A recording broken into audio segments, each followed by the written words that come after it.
Folks, today we have Parker Cox with us. He's a certified M&A expert and has over 1,000 plus units under his management. Hi, Parker. Welcome to the Acquired Show.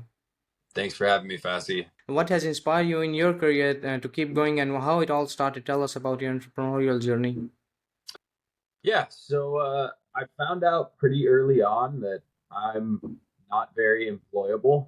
I was fired from almost every job I ever had, not because I was a bad worker necessarily, but because I had a lot of ideas about the business, and I'm kind of an undesirable to most of my managers because when I saw us not doing things as efficiently as we could or not managing the way that I thought we should, those sorts of things, I always was very vocal. So I spent my first job I ever had. I got fired after a month. It's like a strangely famous place. I was a tour guide at a place called the Mystery Spot. It's famous for these yellow bumper stickers, but anyways, I only lasted about a month because I started a bit of a mutiny around the way that the tours were being run and the speed. And after that, I worked in restaurants, which worked okay. But I graduated college early, and my first job, I have a degree in history. So I was either going to be a professor or I was going to be poor. Um, so I decided to become a salesperson because that's about the only thing that had any income prospects that you can do with a history degree. And so I worked at a company called Z57, and what we did was cold called realtors, and we tried to sell them Facebook business pages and websites to increase their lead flow and marketing. And pretty quickly, I learned that I was very good at that. I, within a few months, was setting records at the company. The average it would take for it was a two call close process. And so, what that means is you're trying to cold call people to do what's called an open, which is where you get them to talk to you and give some background information and basically understand their pain points. And then you want to set an appointment. You're selling an appointment in that call to be able to demo the product and then close them. And the average person in the company, it would take them between 150 and 200 calls to get an open, to have somebody actually talk to them. And for me, I ended up within about a month figuring out some strategies to be able to turn that 150 to 200 calls into between 12 to 18. So cold calling random strangers, I would only have to make 12 to 18 phone calls to get them to sit on the phone with me and give me some information.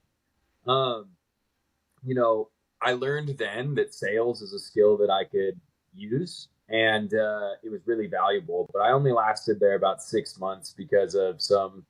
Uh, Basically, right before the end of a quarter, they decided to change the commission setups, and so they lost me and like three other of their top salespeople because they were kind of ripping us off. After that, I worked in insurance. I started an insurance business that went terribly the first year, but it was really one of the more important professional backgrounds I ever had because I had no training, no mentor, nothing. And I had to learn some fundamental things about business, about, how do you meet people? How do you grow? What's the place you want to develop relationships? And so I really learned how to think in that job. And ultimately I left that company because I was kind of tired of getting other people rich. If I was going to work really hard, I wanted to do it for myself. At that time, I met my business partner because I had made my insurance agency a specialist company in real estate investment. And so I worked with property managers a lot. My business partner had already been a property manager at a previous company, and he was starting a new venture. And ultimately, we decided to partner up, and I'll go through the quick stuff. But we went from one location with about 100 units in San Diego to now we have 5 locations and over 1,000 units under management about 6 years later. And we've been bootstrapped throughout that entire time. So we've managed to do to become one of the fastest growing property management companies in the country. And we've done it without any help, without any financing. So it's been a wild ride. And along the way, I've started a few other businesses, a couple with my wife. I'm in the middle of launching a couple other companies right now. I just love love the ride of business and systems and strategy and management and coaching. So I've been very blessed. It's been a difficult road for sure, but I wouldn't have it any other way. Before we buy a business and start our journey, what are the pros and cons of buying a business and doing an acquisition rather than starting and scaling it? Yeah. So when you buy an existing business, there's definitely certain advantages. Number one, you're going to be forced to have something that is a cash flowing, established asset from the beginning. It's almost impossible to get through the financing when you're acquiring a business without it penciling out on the back end, right? So it's very difficult to get financing if that financing and your salary and operating expenses and required cash balance are not already like in place. So that's a major advantage because when you are buying a business, being forced to be in a stable position to buy it helps a lot. Because I'll tell you, one of the things that happens to young or early entrepreneurs is you don't have a good understanding of what stable really looks like. It can kind of be like you're a 22-year-old and you have $200 in your checking account, and it's like, well, I'm stable. I get my paycheck next Friday, right? But when you've got a family of six, $200 in your bank account doesn't feel as stable as it did when it's just you living with some buddies. So starting out in a place of financial stability is a major advantage in the business acquisition route. And knowing that you have something that has product market fit is also very helpful. Um, when you start a business, even if it's something like property management that you know exists in the marketplace, you don't always know that you're going to be able to convert clients and get hired and establish cash flow, right? It's you're kind of staring into the unknown when you start your own business, as opposed to when you acquire a business, there's a lot more known. Your view of the terrain in front of you is a lot more clear. Now, I'll also say I think for those acquiring a business, at least you get systems. I think one of the key things we'll talk about is the fact that those systems are not always great. Often that's why business owners sell, is because they've failed to make it absentee. They've failed to innovate with those systems in the way they should. But even if the systems are bad, at least they exist. It's similar to product market fit. You get to come in as the new business owner, as the acquirer, and be able to actually say, well, okay, I don't agree with the way we handle HR or the way we handle hiring or the way we handle invoicing or accounts receivable, but at least there's a way. There's a process that's already built. Does that make sense? Yes. And same thing for starting and scaling a business. If you have to do one thing, either start a business or buy it, what would it be and why? So I tend to like to start a business.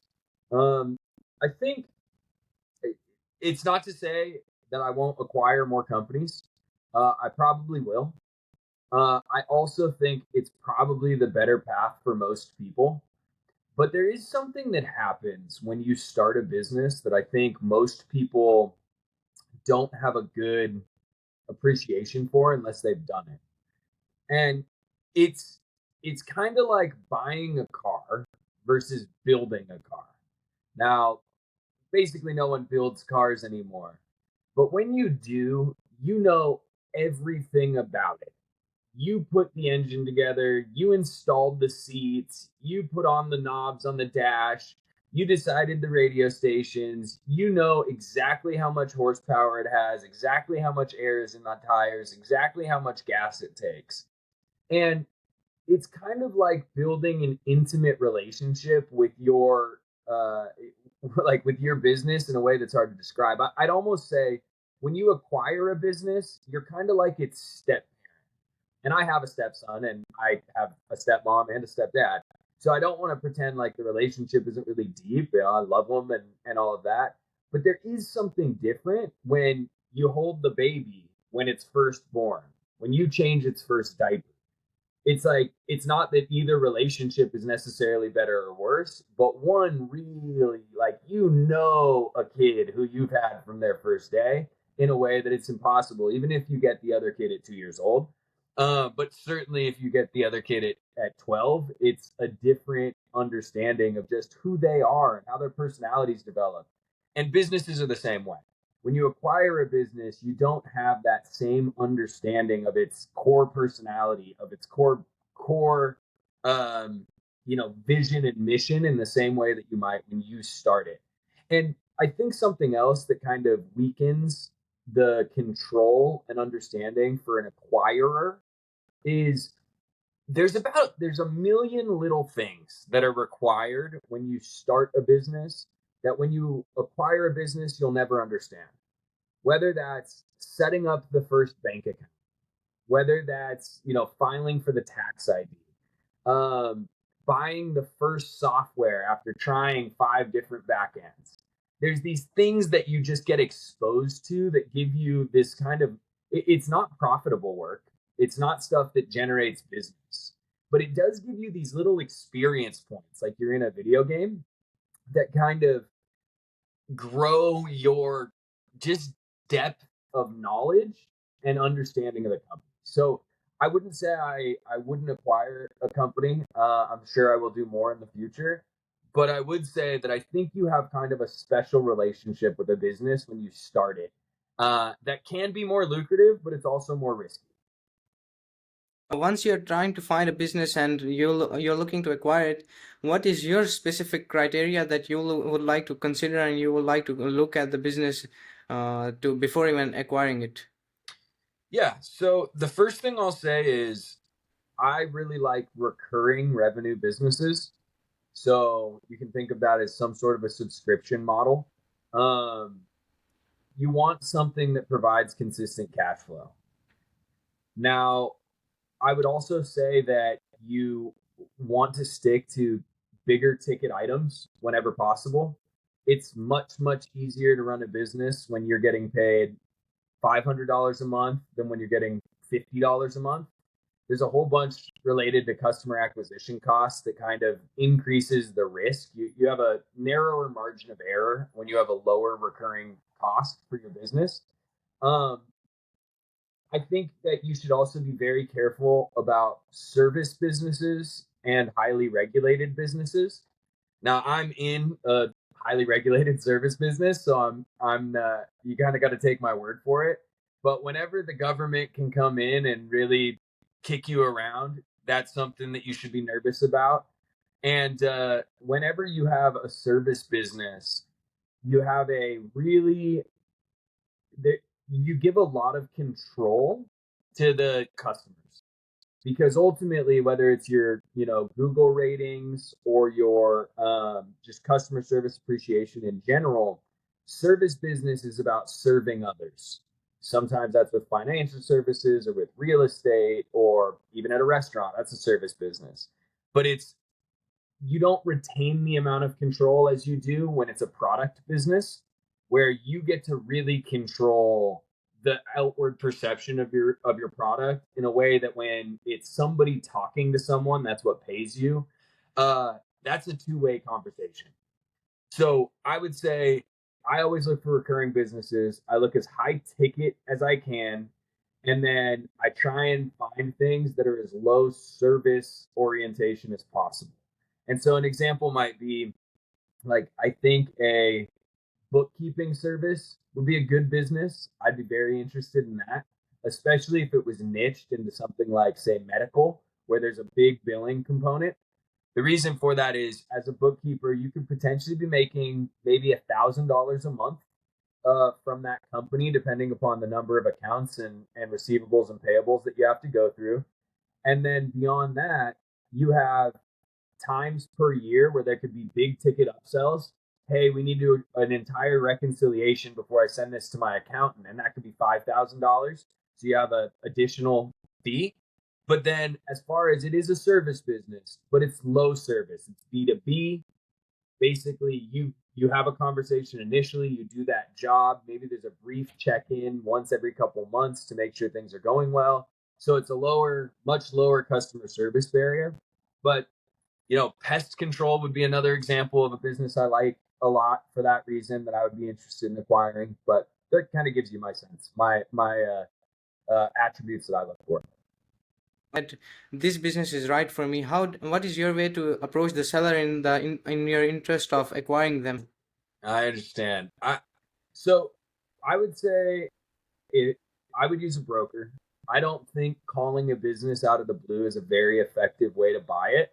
You can do that if you're doing it on if you were a private equity company trying to do a roll up. So you want to contact 1,000 HVAC companies, and if 5 of them call you back, you're fine. But I think that basically you need to talk to somebody who is already interested in selling. And when you have that conversation, it's really important to remember all of the things I just said about starting a business. For most people, the sellers that you're trying to talk to, that business, they spent more time thinking about that than they did their kids. They spent more time engaged with that business than they did their wife. They may have put their life savings into that business 3 times over. They may have maxed out their credit cards. They may have had to sell their car. They may have not been able to get a dog to make sure that business could survive. And so you have to focus on the fact that you're in a highly emotional conversation, way more than somebody who's selling their house, right? And their house is where their kids came home from the hospital. So it's an emotional place too. But a business is almost always, what is it, 85% of businesses out there are run by the operator and the owner and the founder. So you're talking to somebody who has a very emotional connection to this business. And there's several things about that that really matter. Number one, probably a lot of their clients they know personally, and they may not call them friends, but they need to know that they're going to be taken care of when this business is sold, because they know that this person who's paid them thousands or tens of thousands of dollars over the last X number of years, they did that because they have a relationship with them, right? The same is true of their employees in many cases, of their brand. They put the sign on the street, and it says Johnson and Sons or whatever, and it's like that means something to them. So for me, the way that I approach those conversations is it's about collaboration more than it is about taking something from someone else for a fee.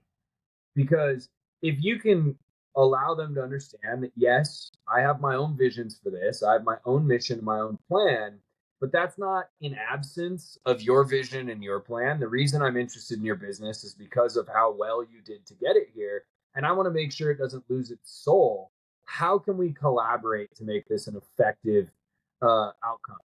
And the other reason why it's nice to go at it from that perspective is they'll the more that they believe in the collaboration perspective, the more likely they are to help finance the business, to help with the transition. And those sorts of things can go a long way to making the numbers pencil out and to leading to success. Okay, so Parker, what is your way to ensure that there is smooth transition of a business from the buyer to the seller? Mm. So I won't say there's one way to do this. I think that's important for everybody to understand that it works a little differently for all of us. What I'd say the number one thing is employee involvement. Um, it's not uncommon that owners, especially the seller, wants to do the entire deal behind closed doors. And you don't blame them for that, because if it doesn't work out, then their employees now know, oh, you wanted to sell the business, I better go work somewhere because I'm not going to have any job security, right? But the moment that the decision is made and the documents are signed, I think it's incredibly important to focus your energies on getting the employees on board. The systems that are built, you'll have plenty of time to fix. But if the first thing that happens is 4 or 5 key employees leave, you literally could actually drive this thing into the ground in 2 or 3 months. If I had 4 or 5 key employees leave at my company that I started, I could handle it. I know how to train new employees. I know how we do these things. I know how, I built all of this, right? It's very easy for me to find someone else. if you just bought this business, and especially if it's something you're not an expert in, right? Maybe it's, I don't know, commercial cleaning, or upholstery, or commercial lighting. Like, you have no idea how to do the things that your employees are doing. And so it's really, really important that you don't give up all of their knowledge.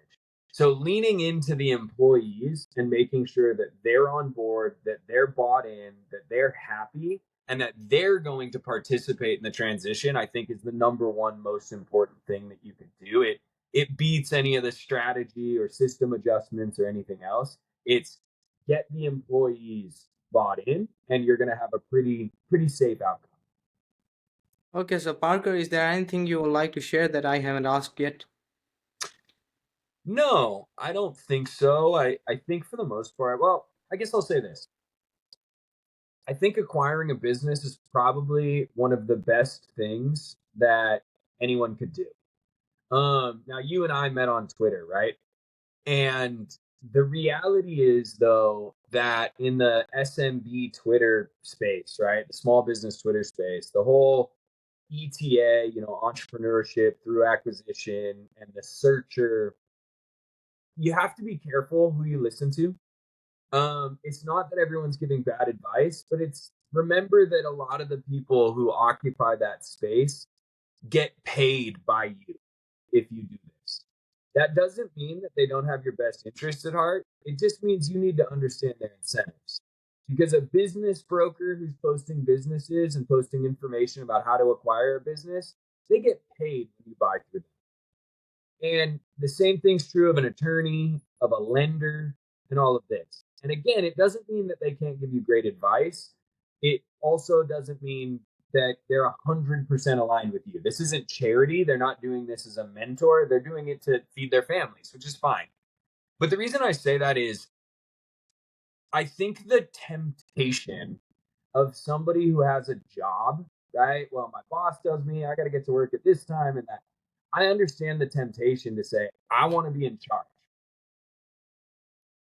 What I would just say is the temptation to want to be in charge, people, it can be easy when you're on social media for everybody to talk about the amazing home run deals that they got. But you have to understand that giving up your boss, giving up your 9 to 5, I think one of the people on Shark Tank said this. If you want to be an entrepreneur, you trade the 9 to 5 for the 5 to 9. You never get a break. And for every time you read on Twitter the success of, oh, I put $35,000 into this business and then it was doing $1 million in revenue. And then the next year I got it to 2 million in revenue and I made $1 million. That's the exception. Most business is a grind and you're trying to pick up 10% per year, 20% per year in growth, and you're struggling. And sometimes you don't know if you're going to make payroll, and oh, you get a letter in the mail and this document was filed incorrectly and now you got penalties. So what I just urge everyone to do is be cautious and recognize that there's a reason why there's a lot more employees than there are employers in the world. Because running your own business is, make no mistake about it, much, much harder than working for someone else. It is extremely difficult. And there's a lot of people, I think, on Twitter or TikTok or whatever that think that's what they want.